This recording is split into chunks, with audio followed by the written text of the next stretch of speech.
کہ یہ قرآن پاک جو ہے یہ پاک لوگوں کا کلام ہے، یہ پاک دل کے اندر آتا ہے، یہ پاک جو جسم ہے پاک باوضو ہو کر ہی اس کو ہاتھ لگایا جا سکتا ہے۔ حضرت عمر نے فوراً سے غسل کیا۔ جب عمر بن خطاب نے سورۃ طٰہٰ کی پہلی آیات پڑھی تو وہ پکار اٹھے کہ واہ واہ کیا عمدہ کلام ہے۔ جب یہ صورتحال پیدا ہو گئی تو سیدنا حباب بن ارد بھی ان کے سامنے آ گئے اور انہوں نے فرمایا کہ مجھے لگتا ہے رسول اللہ کی دعا قبول ہو گئی ہے۔ عمر نے کہا وہ کیا دعا؟ اس پر انہوں نے بتایا کہ رسول اللہ صلی اللہ علیہ وآلہ وسلم کو میں نے یہ دعا کرتے سنا ہے کہ یا الہی ابو الحکم بن ہشام یا عمر بن خطاب کے ذریعے اسلام کو غلبہ عطا کر دینا۔ اے عمر، اللہ تعالیٰ نے تیرے حق میں رسول اللہ کی دعا کو قبول کر لیا۔ عمر بن خطاب نے سیدنا حباب بن ارد سے رسول اللہ کے بارے میں پوچھا، آپ اس وقت کہاں ہیں؟ میں آپ کے روبرو ہو کر اسلام قبول کرنا چاہتا ہوں۔ حباب بن ارد اسی وقت عمر فاروق کو لے کر دار ارقم کی طرف چل پڑے۔ عمر بن خطاب نے اندر آنے کی اجازت طلب کی۔ رسول اللہ نے انہیں اجازت دے دی۔ جب وہ اندر آئے تو رسول اللہ نے ان کے گلے میں پڑی ہوئی چادر کو پکڑا اور جھنجھوڑا اور فرمایا، اے خطاب کے فرزند، کیسے آنا ہوا؟ اللہ کی قسم اگر تم باز نہ آئے تو اللہ تعالیٰ تجھ پر سخت مصیبت نازل کریں گے۔ عمر رضی اللہ تعالیٰ عنہ نے عرض کیا، اے اللہ کے رسول، میں آپ کی خدمت میں اللہ اور اس کے رسول پر ایمان لانے کے لیے آیا ہوں، اس شریعت پر ایمان لانے کے لیے حاضر ہوا ہوں جو اللہ کی طرف سے رسول اللہ لے کر آئے ہیں۔ یہ سن کر رسول اللہ نے بآواز بلند اللہ اکبر کہا، جس کو سن کر مسجد حرام میں موجود لوگ پہچان گئے کہ عمر بن خطاب نے اسلام قبول کر لیا۔ اسلام قبول کرنے کے بعد حضرت عمر نے رسول اللہ سے ایک سوال کیا کہ اے اللہ کے رسول، کیا ہم حق پر نہیں ہیں؟ رسول اللہ نے فرمایا، مجھے قسم ہے اس ذات کی جس کے ہاتھ میں میری جان ہے، تم حق پر ہو۔ عمر بن خطاب نے کہا، اگر ہم حق پر ہیں تو پھر چھپ کے عبادت کرنے کی کیا ضرورت ہے؟ مجھے قسم ہے اس ذات کی جس نے آپ کو برحق نبی بنا کر بھیجا، آپ ضرور بالکل باہر نکل کر سر عام ڈنکے کی چوٹ پر دین اسلام کا پرچار کریں گے۔ جو روکے گا عمر اس سے نبٹ لے گا۔ رسول اللہ صلی اللہ علیہ وآلہ وسلم اپنے صحابہ کی 2 صفوں میں دار ارقم سے باہر تشریف لائے۔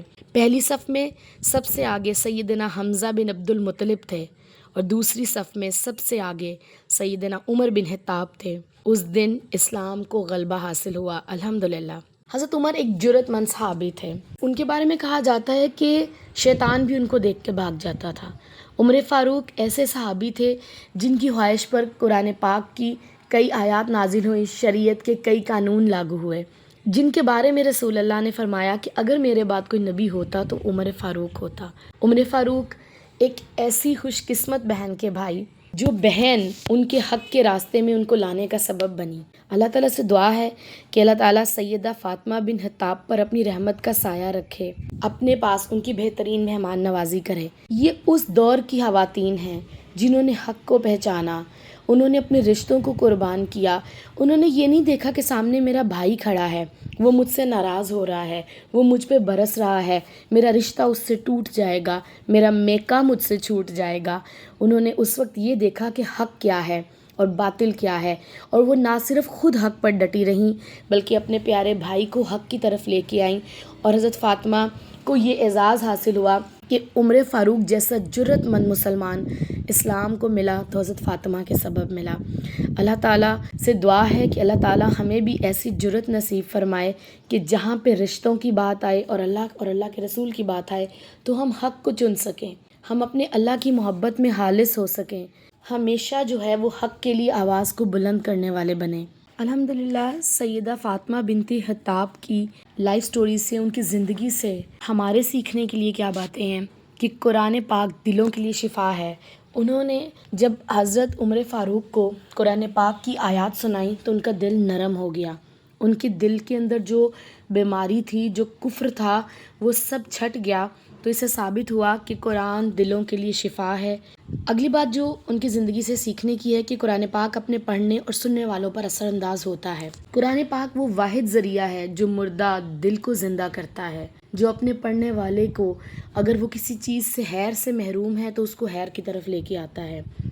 قرآن پاک دل کی زمین کو نرم کرنے کا سبب ہوتا ہے۔ اگلی بات جو ان کی زندگی سے سیکھنے کی ہے کہ دین اسلام کی خاطر خون بہا رائے گاہ نہیں جاتا۔ حضرت فاطمہ کا خون بہا، انہیں چوٹ لگی، اللہ تعالیٰ نے ان کو رائے گاہ نہیں جانے دیا۔ اللہ تعالیٰ نے ان کے ہاتھوں ایک اتنے عظیم صحابی کو جو ہے وہ اسلام کی طرف وہ لے کر آئیں، اور ان کے ہاتھوں حضرت عمر جو ہیں وہ مسلمان ہوئے۔ پھر ہم اگلی بات جو ان کی زندگی سے سیکھنے والی ہے کہ اللہ تعالیٰ دعاؤں کا سننے والا ہے۔ رسول اللہ صلی اللہ علیہ وسلم نے حضرت عمر کے حق میں دعا کی، اللہ تعالیٰ نے اسے قبول فرمایا۔ چھٹی بات یہ ہے کہ مومن کو اپنے ساتھیوں کے لیے دعا کرتے رہنا چاہیے۔ اللہ کے نبی نے دعائیں کرنا نہیں چھوڑی تھیں، اور اس کا اثر اور اس کا جو ہے وہ صلہ ہم نے دیکھا حضرت عمر فاروق کے اسلام لانے کے سبب۔ پھر ہم دیکھتے ہیں اگلی بات جو سیکھنے کی ہے، نمبر 7 پوائنٹ ہے کہ اسلام جرت اور ہمت سے پھیلتا ہے، بزدلی سے نہیں پھیلتا۔ ہمیں جرت دکھانی پڑے گی، ہمیں حق کو حق کہنا پڑے گا، باطل کو باطل کہنا پڑے گا، غلط کو غلط کہنا پڑے گا، اور سچ کو سچ کہنا پڑے گا، تو ہی اللہ تعالیٰ کی مدد ہمارے ساتھ آئے گی۔